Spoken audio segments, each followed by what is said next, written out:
ನವರಾತ್ರಿಯ ನವದುರ್ಗೆಯರ ಪೂಜೆಯಲ್ಲಿ ಕೂಷ್ಮಾಂಡ ದೇವಿಯು ನಾಲ್ಕನೆಯವಳು. ಕೂಷ್ಮಾಂಡ ಎಂದರೆ ಚಿಕ್ಕ ಬಿಸಿಯಾದ ಮೊಟ್ಟೆ ಎಂದು ಅರ್ಥ.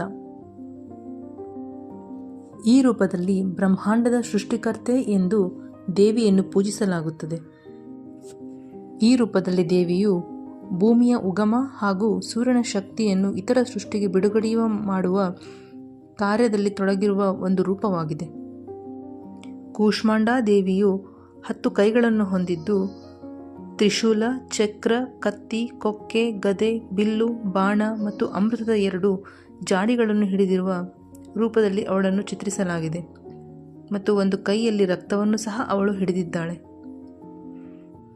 ಕೂಷ್ಮಾಂಡ ದೇವಿಯ ಕುರಿತಾದ ಇರುವಂತಹ ಒಂದು ದಂತಕಥೆಯನ್ನು ನೋಡೋಣ. ಬ್ರಹ್ಮಾಂಡವು ಅನಂತ ಕತ್ತಲೆಯ ಶೂನ್ಯದಂತೆ ಕಂಗೊಳಿಸುತ್ತಿತ್ತು. ಆ ಶೂನ್ಯದೊಳಗೆ ಒಂದು ಭವ್ಯವಾದ ಬೆಳಕು ನಿಧಾನವಾಗಿ ಹೊರಹೊಮ್ಮಿತು. ಕ್ರಮೇಣ ಈ ಬೆಳಕಿನ ಮೂಲಕ ಭವ್ಯವಾದ ಸ್ತ್ರೀರೂಪದಲ್ಲಿ ಸ್ಫಟಿಕೀಕರಣಗೊಂಡ ದೇವಿಯ ರೂಪವು ಹೊರಹೊಮ್ಮಿತು. ಈ ಕೂಷ್ಮಾಂಡ ದೇವಿಯು ಮುಗುಳ್ನಕ್ಕು ತುಂಬಿದ ಬೆಳಕಿನಿಂದ ಜೀವಕಳೆಯು ಮೊಳಕೆಯೊಡೆಯಲು ಪ್ರಾರಂಭಿಸಿತು. ಸಹಸ್ರಾರು ಗ್ಯಾಲಕ್ಸಿಗಳು, ಗ್ರಹಗಳು, ಸಸ್ಯಗಳು, ಪ್ರಾಣಿಗಳು, ಕೀಟಗಳು, ಮಾನವರು ಎಲ್ಲವೂ ರೂಪುಗೊಳ್ಳಲು ಪ್ರಾರಂಭಿಸಿದವು. ಆದಿಶಕ್ತಿ, ಆದಿಪರಾಶಕ್ತಿ ಬ್ರಹ್ಮಾಂಡದಲ್ಲಿ ಜೀವವನ್ನು ಪುನಃ ಪ್ರಾರಂಭಿಸಲು ಕೂಷ್ಮಾಂಡದ ಅವತಾರವನ್ನು ಹೊಂದಿದಳು. ಕೂಷ್ಮಾಂಡ ಪದವು 3 ಪದಗಳಿಂದ ಬಂದಿದೆ. ಕು ಎಂದರೆ ಚಿಕ್ಕ, ಉಷ್ಮ ಎಂದರೆ ಉಷ್ಣವುಳ್ಳದ್ದು ಮತ್ತು ಅಂಡ ಎಂದರೆ ಮೊಟ್ಟೆ. ಈ ಎಲ್ಲ ಸೃಷ್ಟಿಯ ಪುಟ್ಟ ಕಾಸ್ಮಿಕ್ ಮೊಟ್ಟೆಯನ್ನು ಹೊತ್ತ ತಾಯಿಯೇ ಕೂಷ್ಮಾಂಡ ದೇವಿ. ಅವಳು ಎಲ್ಲ ಶಕ್ತಿ, ಎಲ್ಲ ಬೆಳಕು, ಎಲ್ಲ ಉಷ್ಣತೆ ಹಾಗೂ ಇಡೀ ಜೀವನದ ಮೂಲ. ದೇವಿಯು ಇಡೀ ವಿಶ್ವವನ್ನು ಸೃಷ್ಟಿಸಿದಳು.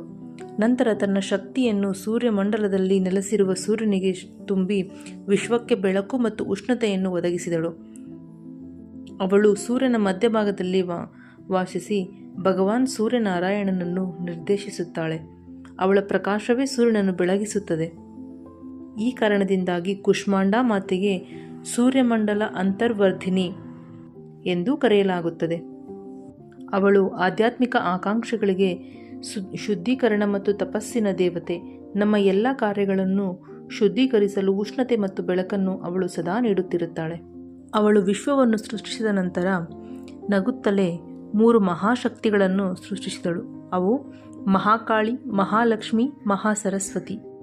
ಮಹಾಕಾಳಿಯು ಕೂಷ್ಮಾಂಡ ದೇವಿಯ ಎಡಗಣ್ಣಿನಿಂದ ಕಡುಕಪ್ಪು ಮೈಬಣ್ಣದ ಭಯಾನಕ ಸ್ತ್ರೀಯಾಗಿ ಹೊರಹೊಮ್ಮಿದಳು.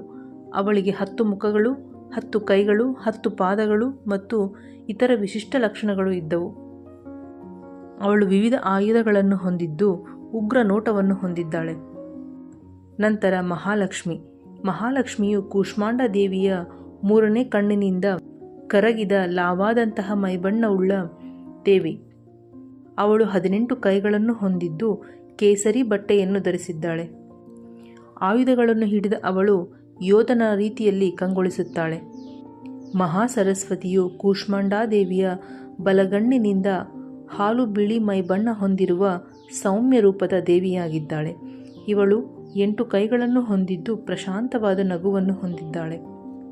ಅವಳು ಹಾಲಿನಂತಹ ಬಿಳಿ ಬಟ್ಟೆ ಮತ್ತು ಆಭರಣಗಳಿಂದ ಅಲಂಕೃತಗೊಂಡಿದ್ದಾಳೆ. ಈ 3 ಮಹಾಶಕ್ತಿಗಳು ತ್ರಿಮೂರ್ತಿಗಳಾದ ದೇವದೇವತೆಗಳಿಗೆ ಜನ್ಮವನ್ನು ನೀಡಿದರು. ಮಹಾಕಾಳಿಯಿಂದ ಶಿವ ಮತ್ತು ಸರಸ್ವತಿಯರು ಜನಿಸಿದರು. ಮಹಾಸರಸ್ವತಿಯು ವಿಷ್ಣು ಮತ್ತು ಶಕ್ತಿಗೆ ಜನ್ಮ ನೀಡಿದಳು. ಮಹಾಲಕ್ಷ್ಮಿಯಿಂದ ಬ್ರಹ್ಮ ಮತ್ತು ಲಕ್ಷ್ಮರು ಜನಿಸಿದರು. ನಂತರ ದೇವಿ ಕೂಷ್ಮಾಂಡ ಈ ಸಂತಾನಗಳನ್ನು ಪರಸ್ಪರ ಸಂಗಾತಿಗಳಾಗಿ ಜೋಡಿಸಿದರು. ಶಿವ ಮತ್ತು ಶಕ್ತಿ, ವಿಷ್ಣು ಮತ್ತು ಲಕ್ಷ್ಮಿ, ಬ್ರಹ್ಮ ಮತ್ತು ಸರಸ್ವತಿಯರನ್ನು ಬ್ರಹ್ಮಾಂಡದ ಮಾತಾಪಿತೃಗಳಾಗಿ ನೇಮಿಸಿದಳು. ಕೂಷ್ಮಾಂಡ ಮಾತೆಯು ಸೃಷ್ಟಿಯ ಮೂಲವಾಗಿದ್ದು ಫಲವತ್ತತೆಯ ಸಂಕೇತವಾಗಿದ್ದಾಳೆ. ಅವಳು ಸಂಪತ್ತು ಮತ್ತು ಸಂತೋಷ ಪ್ರೀತಿಗಳನ್ನು ತನ್ನ ಭಕ್ತರಿಗೆ ಸದಾ ನೀಡುತ್ತಿರುತ್ತಾಳೆ.